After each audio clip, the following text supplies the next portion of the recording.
اور جہاں تک اس کے فوائد و فضائل کا تعلق ہے تو لکھا ہے کہ اگر کوئی مرد اس کی جو ہے وہ روحانی کیفیت ایسی ہے کہ عورتوں کی طرف مائل ہوتا ہے، یا عورت ایسی ہے کہ مردوں کی طرف نامحرم مردوں کی طرف مائل ہوتی ہے، تو گویا کہ پاک دامنی کے عنصر میں کمی ہے، تو سورۃ نساء میں بڑی تاثیر ہے کہ سورۃ نساء تلاوت کر کے پانی دم کر کے اگر اس کو پلایا جائے تو اللہ تبارک و تعالی اس کو عفت اور پاک دامنی عطا کر دیتے ہیں. یہ اس کے اندر خوبی ہے.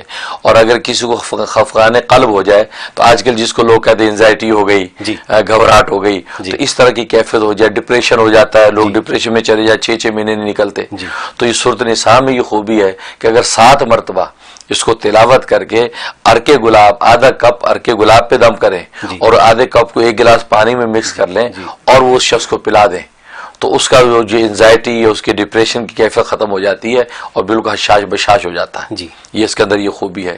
تو اس کے علاوہ جو ہے 175 نمبر جو آیت ہے اس کی وہ بڑی زبردست ہے کہ اگر کوئی بیوی مظلوم ہے، شوہر بڑا ظالم ہے، وہ ایسے حالات میں وقت گزار رہی ہے، یا سسرال کے اندر اس پر ظلم و ستم ڈھایا جاتا ہے، یا کسی شخص پر کسی بستی کے اندر اس پر ظلم و ستم ہے، کوئی اس کا جیداد رسی کی صورت نہیں، تو اس آیت کو اگر ظہر کے بعد 41 دفعہ پڑھا کرے یا عشاء کے بعد 41 دفعہ پڑھے اول آخر 11 مرتبہ درود شریف کے ساتھ، تو اللہ تبارک و تعالیٰ غیب سے اس کے لیے مدد اور نصرت اتار دیتے ہیں اور اس کے لیے حالات سازگار ہو جاتے ہیں.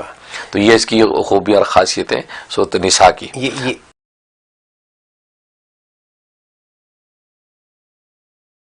سوری پہلے آپ بتائیے، میرا تو سوال آلریڈی آ گیا. جی بالکل صحیح ہے. اور خواب میں اگر کسی سورۃ نساء کو تلاوت کرتے سنا یا خود پڑھتے سنا یا کچھ حصہ اس کا پڑھا تو اس کا مطلب ہے کہ اس کو پاک دامن نیک صالح بیوی ملے گی اور جو اس کو بہت محبت دینے والی ہوگی.